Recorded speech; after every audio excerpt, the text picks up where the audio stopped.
தமிழ் சினிமாவிலும் அரசியலிலும் தனக்கென தனி இடத்தை பிடித்து இன்றும் வாழ்ந்து கொண்டிருப்பவர் எம்ஜிஆர். சினிமாவில் ஆட்சி செய்த அவர் ஒரு கட்டத்தில் தனி கட்சி தொடங்கி அரசியலில் தொடர்ந்து 3 முறை முதல்வராக வெற்றி பெற்று ஆட்சி அமைத்தார். நடிகராக இருந்தபோது அரசியலுக்கு வந்தபோதும் தனது வாழ்நாளில் பலருக்கு உதவி செய்துள்ள எம்ஜிஆர் இன்றும் மக்கள் மத்தியில் நிலைத்திருக்கிறார். இந்த நிலையில் வளசரவாக்கத்தில் ARS ஸ்டுடியோ அமைந்துள்ள இடம் அரசுக்கு சொந்தமான இடம் என்றும், இந்த இடத்தை கேரளாவைச் சேர்ந்த, அதே சமயம் தமிழ் சினிமாவில் 80களின் காலகட்டத்தில் பிரபல நடிகைகளாக வலம் வந்த ராதா மற்றும் அம்பிகா இருவருக்கும் எம்ஜிஆர் இலவசமாகவே கொடுத்தார் என்றும் இப்போது கடந்த சில நாட்களாக திட்டமிட்டு சிலர் பேசி வருகின்றனர். இதில் நடந்தது என்ன? இந்த செய்தி இப்போது பரவி வருவதன் பின்னணியில் யார் இருக்கின்றனர் என்பது பற்றி இந்த வீடியோவில் விரிவாக பார்க்கலாம். 80களில் கேரளாவிலிருந்து தமிழகத்துக்கு வந்த அம்பிகா ராதா சகோதரிகள் ரஜினிகாந்த், கமல்ஹாசன் உள்ளிட்ட முன்னணி நடிகர்கள் பலருடன் இணைந்து பல வெற்றி படங்களை கொடுத்துள்ளனர்.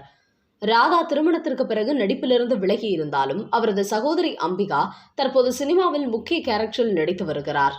சீரியல்களிலும் நடித்து திரைத்துறையில் தன்னை தக்க வைத்துக் கொண்டுள்ளார்.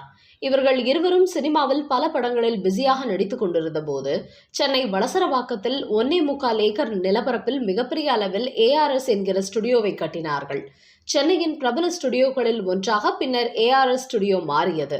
அம்பிகா, ராதா அவர்களின் அம்மா சரஸ்வதி பெயர்களில் ஆரம்பிக்கப்பட்டதுதான் இந்த ஸ்டுடியோ.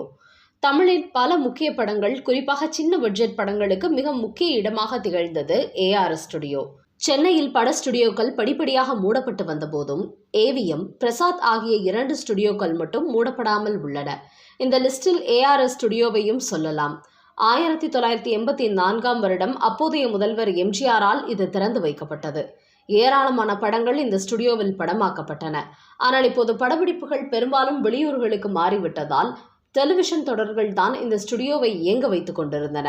எனவே ARS கார்டனில் உள்ள படப்பிடிப்பு நிலையங்களை இடித்துவிட்டு அந்த இடத்தில் மிகப்பெரிய நட்சத்திர ஹோட்டல்கள் கட்ட ஏற்பாடு நடைபெறுகிறது.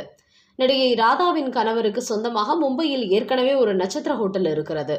நட்சத்திர ஹோட்டல் தொழிலில் அவருக்கு அனுபவம் இருப்பதால் ARS கார்டனையும் நட்சத்திர ஹோட்டலாக மாற்ற ராதா முடிவு செய்துள்ளார் என்றும் கூட சொல்லப்பட்டது. இந்த நிலையில்தான் தமிழ்நாட்டில் எம்ஜிஆர் முதல்வராக இருந்தபோது சென்னையில் ராதா, அம்பிகா இருவரும் ARS கார்டனை வாங்கிய போது முதல்வர் எம்ஜிஆர் அரசுக்கு சொந்தமான இந்த இடத்தை அவர்களுக்கு இலவசமாக கொடுத்ததாகவும், இன்றைய மதிப்பில் அந்த இடம் பல ஆயிரம் கோடி போகும் என்றும் சில தகவல்கள் சிலரால் திட்டமிட்டு பரப்பப்பட்டு வருகின்றன. நடிகைகள் ராதா, அம்பிகா அந்த ARS கார்டனை வாங்கிய போது தமிழ்நாட்டில் எம்ஜிஆர் முதல்வராக இருந்தார். இந்த ஸ்டுடியோ திறப்பு விழாவிலும் கலந்து கொண்டு அதை எம்ஜிஆர் தான் திறந்து வைத்தார். நடிகைகள் அம்பிகா, ராதா இருவருமே கேரளாவை சேர்ந்தவர்கள் என்கிற சொந்த ஊர் பாசம் காரணமாக எம்ஜிஆர் இதில் கலந்து கொண்டு திறந்து வைத்தார் என்று சிலர் சொல்கிறார்கள். ஆனால் உண்மையில் எம்ஜிஆரை பொறுத்தவரை சினிமாவுக்காக, சினிமா தொழிலாளர்களின் பயன்பாட்டுக்கு, வாழ்வாதாரத்திற்காக யாரேனும் புதிய முயற்சி எடுத்தால் அதற்கு ஆதரவு கொடுத்து பக்கபலமாக நிற்பதை தனது கடமையாகவே கருதினார் எம்ஜிஆர். அந்த வகையில்தான் இன்னும் பல சினிமா தொழிலாளர்களின் வாழ்க்கையில் ஒளி ஏற்றி வைக்கும் விதமாக உருவான இந்த ஸ்டுடியோவை அவர் திறந்து வைக்க ஒப்புக்கொண்டார். அப்போது கலைஞர் தான் எதிர்க்கட்சி தலைவராக இருந்தார். அப்போது கூட இல்லாமல் இப்போது இந்த பிரச்சனை திடீரென ஏன் முளைத்துள்ளது? திட்டமிட்டு இப்படி ஒரு செய்தி ஏன் பரப்பப்படுகிறது என்பதன் பின்னணியை தான் அதிர வைக்கிறது. அதுவும் எப்படிப்பட்ட கட்டுக்கதையை சொல்லி பரப்புகிறார்கள் என்று தெரியுமா? எம்ஜிஆருக்கு கிட்னி பிரச்சனையாகி திடீரென்று மயக்கமாகிவிட்டார். இப்போது போல் பெரும் மருத்துவ வசதி கிடையாது. முன்னணி நரம்பியல் நிபுணர் ஒருவரின் ஆலோசனையின் பேரில் ஜப்பானிலிருந்து டாக்டர் கானு என்பவர் வரவழைக்கப்பட்டார். அவர் மிக பிஸியான டாக்டர். இப்போது போல அடிக்கடி விமான வசதிகளும் கிடையாது. வீரப்பன் அப்போதைய பிரதமர் இந்திரா காந்தியிடம் சொல்லி சிங்கப்பூர் இந்தியா விமானம் 3 மணி நேரம் தாமதப்படுத்தப்பட்டு டாக்டர் கானு ஜப்பானிலிருந்து சிங்கப்பூர் வந்து அந்த விமானத்தை பிடித்து சென்னை வந்து எம்ஜிஆருக்கு சிகிச்சை அளித்தாராம். அதன் பிறகுதான் எம்ஜிஆர் எழுந்து உட்கார்ந்தாராம். அதைத் தொடர்ந்து டாக்டர் கானு தனது கான்ஃபரன்ஸ் மற்றும் பணிகள் இருக்கிறது, உடனே கிளம்ப வேண்டும் என்றாராம். வீரப்பனுக்கோ மீண்டும் எம்ஜிஆர் உடல்நிலை மோசமானால் என்ன செய்வது என பயம் ஏற்பட்டதாம். ஆனால் டாக்டர் கானுவோ கிளம்பியே ஆக வேண்டும் என அடம் பிடித்தாராம். அப்போது நடிகைகள் அம்பிகா, ராதா இருவரையும் அழைத்து டாக்டர் கானுவை கவனித்துக் கொள்ள சொல்லி வீரப்பன் உத்தரவிட்டாராம்.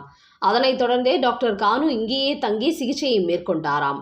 அவரது சிகிச்சையில் உயிர் பிழைத்த எம்ஜிஆர் இந்த 1.25 ஏக்கர் அரசு நிலத்தை அவர்களுக்கு எழுதி கொடுத்தாராம்.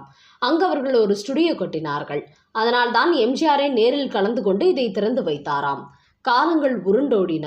ஸ்டுடியோக்களின் தேவை குறைய அது பிளாட்டாக மாற்றம் பெற்றது. அந்த இடத்துக்கு டாக்டர் கானு நகர் என்ற பெயர் சகோதரிகளால் சூட்டப்பட்டதாம்.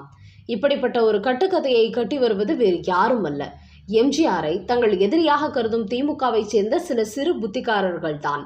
தேர்தல் நெருங்கி வரும் இந்த சமயத்தில் எம்ஜிஆர் மீது அவதூறு பரப்ப வேண்டும் என்பதற்காகவும் அந்த ஸ்டுடியோ நிலத்தை அபகரிப்பதற்காகவும் சிலர் திட்டமிட்டு இப்படி செய்திகளை பரப்புகிறார்கள் என்றும் சொல்லப்படுகிறது.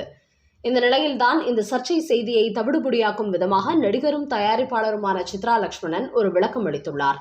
இது பற்றி அவர் கூறும்போது, அப்போது முதல்வராக இருந்த எம்ஜிஆர் அந்த இடத்தை இலவசமாக கொடுத்திருந்தால் அப்போது எதிர்க்கட்சியாக இருந்தவர்கள் சும்மா விட்டிருப்பார்களா? அதுவும் கலைஞர் தான் எதிர்க்கட்சி தலைவராக இருந்தார் என்பதால் அவர் சாதாரணமாக விட்டிருப்பாரா என்ன?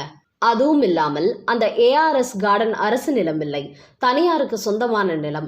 அந்த தனியாரிடமிருந்து தான் ராதா அந்த இடத்தை வாங்கினார். இந்த இடத்திற்கு அருகில் இருக்கும் இடத்தை வாங்கியவர் இயக்குனர் பாரதி ராஜா. இருவரும் இணைந்துதான் அந்த இடத்தை வாங்கினார்கள். அந்த சமயத்தில் அவர்களுக்கு நான் மேனேஜராக இருந்தேன். அவர்களை விட என்னிடம் அதிக பணம் இருந்தாலும் கூட எனக்கு அந்த நிலத்தை வாங்க வேண்டும் என்கிற யோசனை எல்லாம் தோணவில்லை. மேலும் இந்த இடம் மொத்தமாகவே 1.25 ஏக்கர் தான். இப்போதைய சந்தை மதிப்புப்படி சதுர அடி 15,000 ரூபாய் வைத்தாலும் இன்றைய காலகட்டத்தில் இந்த 1.25 ஏக்கர் நிலம் 100 கோடி அளவில் தான் மதிப்பு போகுமே தவிர எப்படி பல ஆயிரம் கோடி போகும் என்று சித்ரா லட்சுமணன் கூறியுள்ளார். அது மட்டுமல்ல, இது குறித்து வழக்கறிஞர் ஒருவர் கூறும்போது, இந்த இடம் அரசு நிலம் அல்ல. இந்த இடம் குறித்து பத்திரப்பதிவு அலுவலகத்தில் வில்லங்க சான்றிதழ் பெற்று சரிபார்த்ததில் இந்த இடத்தை அதற்கு முன்பு வேறு ஒருவர் வைத்திருந்தார். அதற்கு முன்பு அவர் வேறு இன்னொருவரிடமிருந்து வாங்கியிருந்தார். இப்படிதான் 2 நபர்களை தாண்டி நடிகை ராதா அம்பிகா இருவரிடமும் இந்த இடம் கைமாறியது. அப்படி இருக்கையில் வேறு 2 நபர்களிடம் ஏற்கனவே இருந்த இடம் எப்படி அரசு நிலம் என்று இப்படி செய்தி பரப்ப அவர்களால் கூற முடிகிறது? இது எம்ஜிஆரின் புகழை குறைப்பதற்காக செய்யப்படும் திட்டமிட்ட வேலை என்று உறுதிபட கூறியுள்ளார். எத்தனையோ பேர் புரட்சி தலைவர் எம்ஜிஆரை அவர் உயிரோடு இருக்கும் காலத்திலேயே அவதூறு பேசி அவரது மதிப்பை குறைக்க முயன்றார்கள். ஆனால் என்றுமே மக்களுக்கு கொடுத்தே பழக்கப்பட்ட எம்ஜிஆர் பற்றி அவர்களால் மக்களிடம் எதையும் தவறாக கொண்டு செல்ல முடியவில்லை. இப்போது இத்தனை காலம் கழித்து இப்படி ஒரு செய்தியை பரப்புவதன் மூலமாகவா எம்ஜிஆரின் பெயரையும் புகழையும் குறைத்துவிட முடியும்? இது அந்த சிறுமதி கொண்ட அவதூறு பரப்பும் நபர்களுக்கு தெரியாமல் போனது ஏனோ?